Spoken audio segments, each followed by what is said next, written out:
প্রিয় নবম শ্রেণীর শিক্ষার্থীবৃন্দ, আজকের আলোচনার বিষয় গণিত প্রথম অধ্যায় বাস্তব সংখ্যা। অনুশীলনী 1, বহু নির্বাচনী প্রশ্ন। প্রশ্ন নম্বর 1, নিচের কোনটি অমূলদ সংখ্যা? ক 0.3 পৌনঃপুনিক।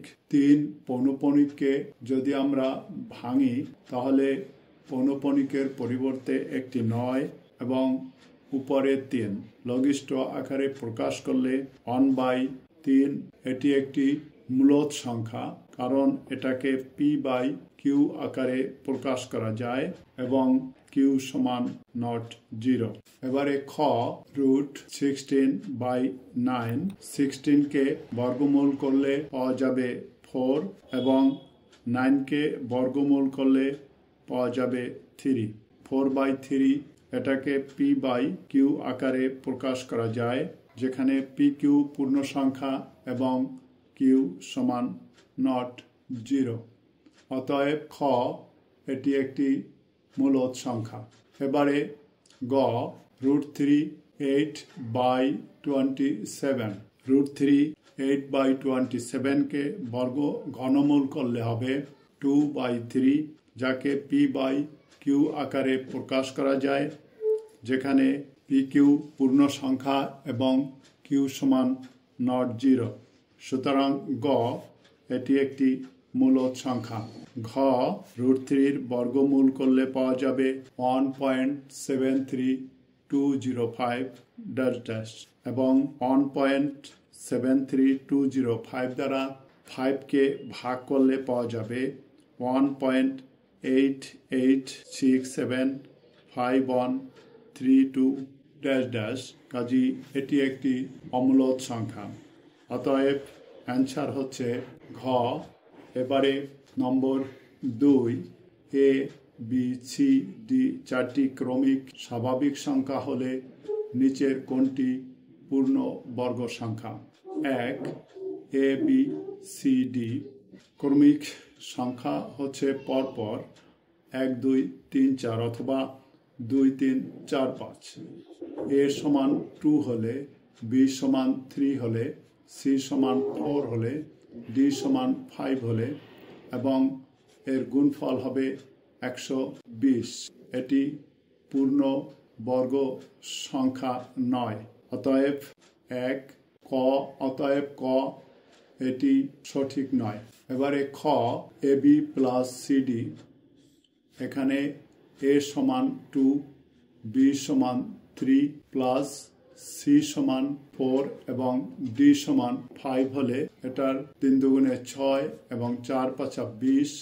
অতএব 6 প্লাস 6 প্লাস 20, 6 প্লাস 20 এটি সমান 26। এটি পূর্ণ বর্গ সংখ্যা নয়। অতএব খ সঠিক নয়। এবারে গ a b c d plus 1। a সমান 2, b সমান 3, c সমান 4, d সমান 5 অন 121। এটি একটি পূর্ণ বর্গ সংখ্যা এবং এটির বর্গমূল করলে পাওয়া যাবে 11।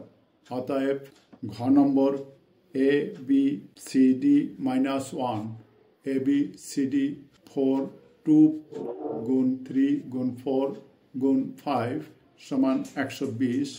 এখান থেকে 1 মাইনাস করলে হবে 119। 119 পূর্ণ বর্গ সংখ্যা নয়। অতএব অ্যান্সার গ। এবারে 3 নম্বর 1 থেকে 10 পর্যন্ত মৌলিক সংখ্যা কয়টি? মৌলিক সংখ্যা বের করার একটি সহজ সূত্র হচ্ছে 4 4 2 2 3 2 2 3 2 1। অর্থাৎ 1 থেকে 10 পর্যন্ত মৌলিক সংখ্যা রয়েছে 4টি।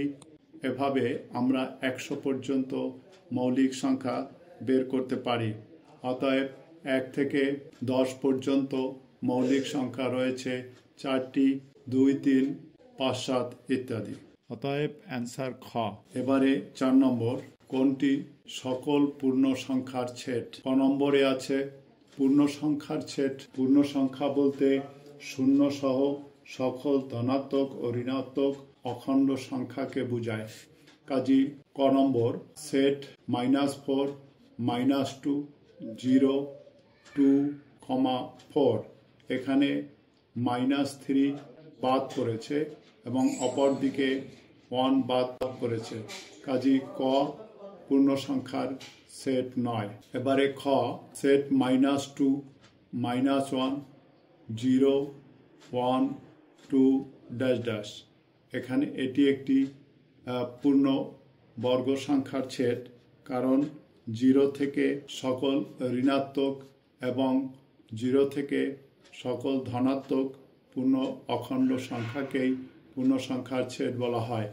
কাজী অ্যান্সার হচ্ছে খ। এবারে 5 নম্বর বাস্তব সংখ্যার ক্ষেত্রে 1 বিজোড় সংখ্যার বর্গ একটি বিজোড় সংখ্যা।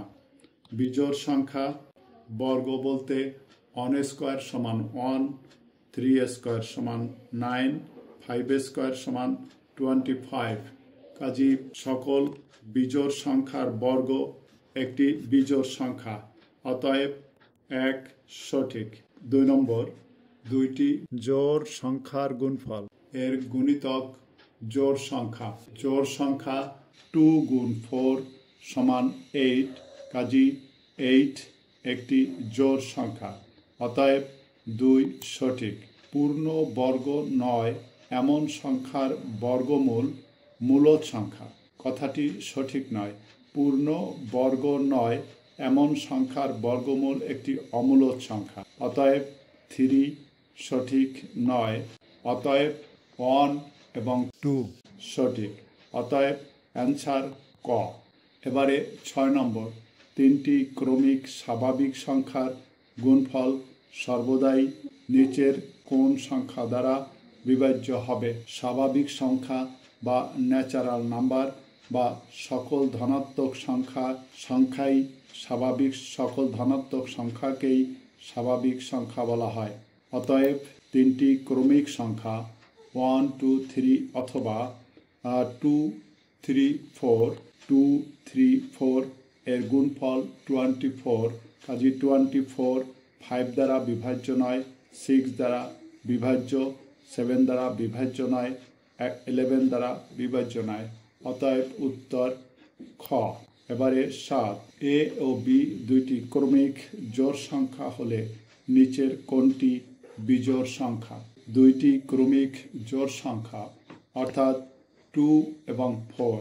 এ সমান 2 হলে এ স্কোয়ার সমান 4 এবং বি সমান 4 হলে বি স্কোয়ার সমান 16।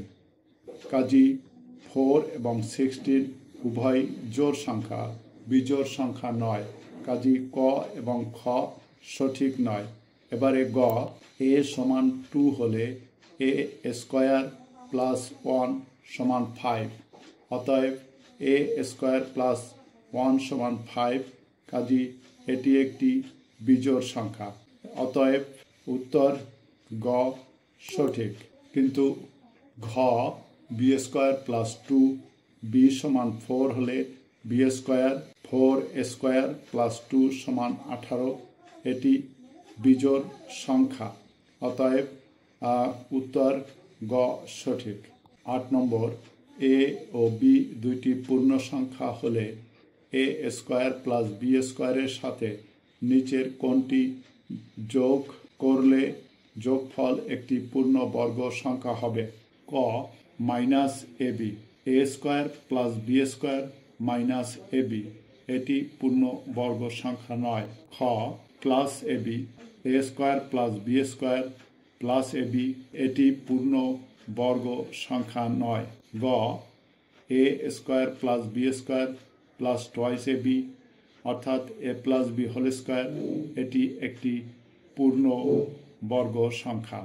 ঘ a square plus b square plus বইয়ে আছে এ বি, কাজী এটি একটু ভুল আছে।